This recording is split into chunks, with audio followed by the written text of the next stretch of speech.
June 1944, southern England. The fields are full, not just filled, overflowing. Thousands of soldiers standing in formation. Rows and rows of tanks stretching across the land for miles. Aircraft lined up on the runways, perfectly positioned, wingtip to wingtip. Trucks moving between camps. Smoke rising from kitchens. It looked like a city of war. From the sky, it looks like the largest invasion force ever assembled in human history. Something unstoppable. Something terrifying. German pilots risked their lives to fly over and take photographs. Flying low, dodging anti-aircraft fire. And what they saw confirmed their worst fears. An army ready to strike. An army ready to end the war. But get closer. Step into those fields. The sound is wrong. Too quiet. No engines. No shouting. No metal clanking. Reach out and touch one of those tanks, and your hand goes straight through it. Because it isn't made of steel. It isn't real. It's rubber, light, empty, fake, inflatable. Designed in secret workshops in London. Painted to look like steel from 10,000 feet. A few soldiers could set one up in 20 minutes.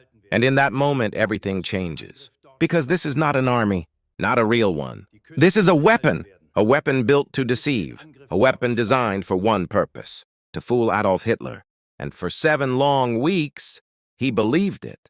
Completely, without doubt. He moved armies. He changed plans. He trusted it. That belief, that single mistake, that one wrong assumption, changed the course of the entire war, changed millions of lives. This is the story of the fake army. The army that never fired a bullet. The army that won a war without fighting. By early 1944, the world was holding its breath. Every nation, every soldier, every civilian knew something massive was about to happen. The war had dragged on for 5 brutal years. Endless fighting, endless loss. Hope fading in some places, rising in others. In the East, the Soviet Union was pushing back with relentless force. Entire armies clashing in battles that lasted weeks. Cities like Stalingrad and Leningrad had become symbols of survival. But survival came at a cost. A terrible cost. Millions of lives lost, families destroyed in a single night by bombs, homes reduced to rubble and ash, a generation nearly erased from history, more than 20 million Soviet citizens already dead, children, women, old men. The snow in Russia was red, and still it wasn't over. The fighting continued day after day. From Moscow, one message echoed again and again in London and Washington. Stalin demanded action. His voice was desperate, angry, impatient. Not later. Not eventually. Now, open the second front. Invade France. Relieve the pressure. Because if nothing changed, the cost would only grow. The Soviet Union might collapse under the weight. Meanwhile, in London and Washington, leaders faced a brutal reality. They knew what had to be done. They also knew what it would cost. For 3 long years, they had prepared.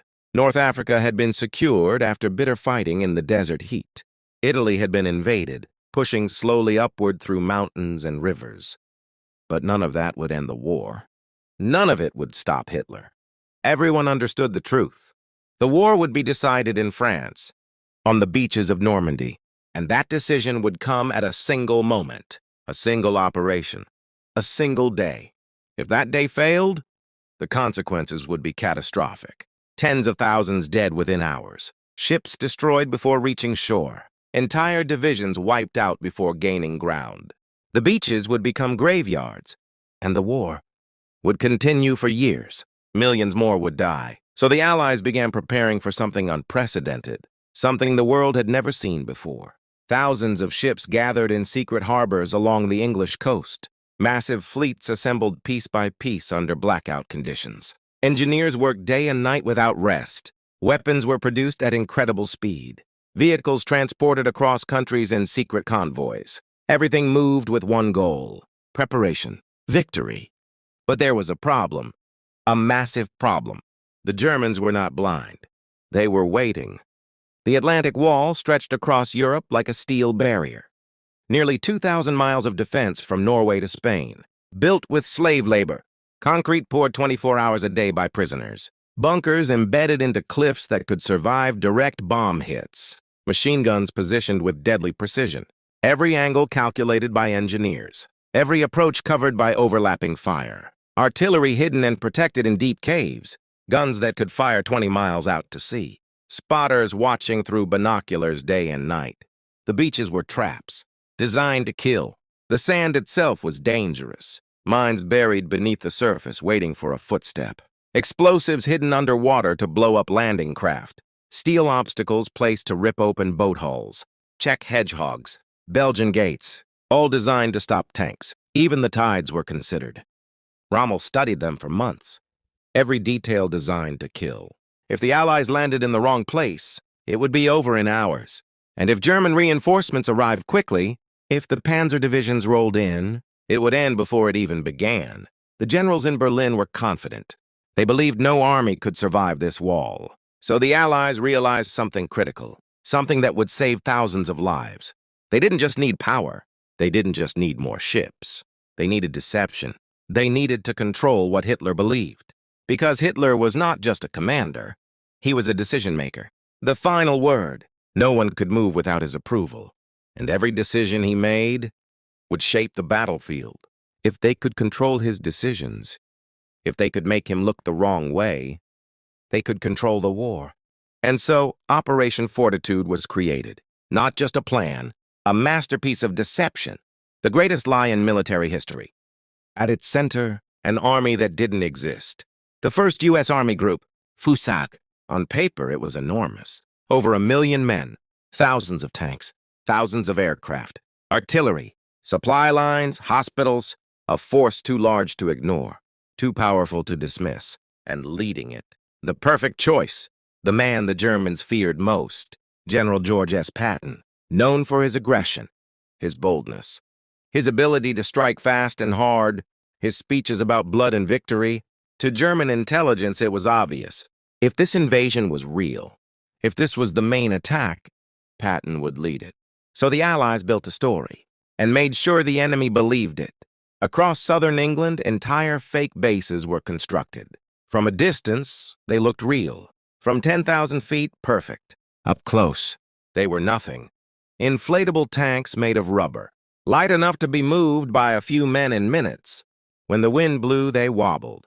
But from above, they looked perfect. Wooden aircraft painted in detail, positioned carefully to mimic real squadrons. Even shadows were faked with paint.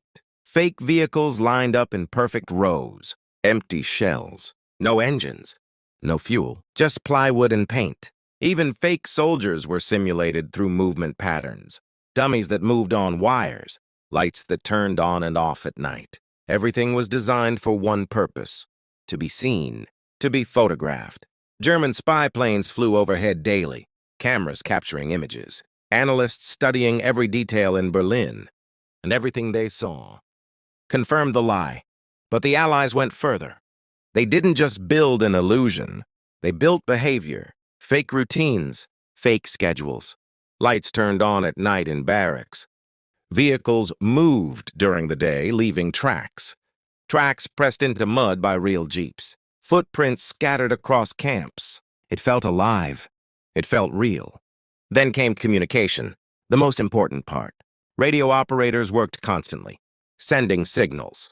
Fake orders, fake troop movements, fake supply requests, fake strategies. Thousands of transmissions every day. An entire army speaking into the air. To German intelligence, it was impossible to ignore. Too much traffic to be fake. Everything matched. Everything aligned. The illusion was complete. And then came the most dangerous part. The human element. Double agents. Men trusted by Germany. Paid by Germany. Controlled by Britain. Agent Garbo, a Spanish man who invented 27 fake sub-agents. He reported so much detail that the Germans promoted him and gave him medals. He was the best spy Germany never knew they had. Agent Brutus, a Polish pilot who gained Hitler's trust. They sent detailed reports, carefully written, carefully timed, blending truth with lies, weather reports, troop movements, supply problems, all real enough to be believed. Again and again, they reinforced one message. The invasion would come at Calais, the shortest crossing point from England.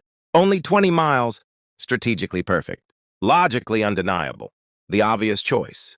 Not Normandy. Never Normandy. And slowly, day by day, the lie became truth. Inside Hitler's headquarters, the Wolf's Lair, maps were studied late into the night. Reports analyzed by top generals. Every piece of intelligence pointed to one conclusion. Pas de Calais. So Hitler believed it. Completely, without question. He moved his best forces, the 15th Army, elite panzer divisions, heavy tanks, experienced commanders, all sent to the wrong place, hundreds of miles away from Normandy, digging in, waiting for an attack that would never come. While the real army prepared 400 miles west, the trap was set, and Hitler walked right into it. The greatest deception in history was working. And then, June 6, 1944, D-Day, the longest day, the real invasion began. Under the cover of darkness, the sea filled with ships, thousands of them. From horizon to horizon, moving silently, engines muffled. Inside, soldiers waited. Young men, 18, 19, 20 years old, hands shaking, hearts racing. Some whispered prayers. Some wrote letters they might never send. Some closed their eyes. Some stared into nothing, thinking about home, thinking about mothers, fathers, girlfriends, thinking about what might be their last moments. Then dawn broke. 5:30 a.m.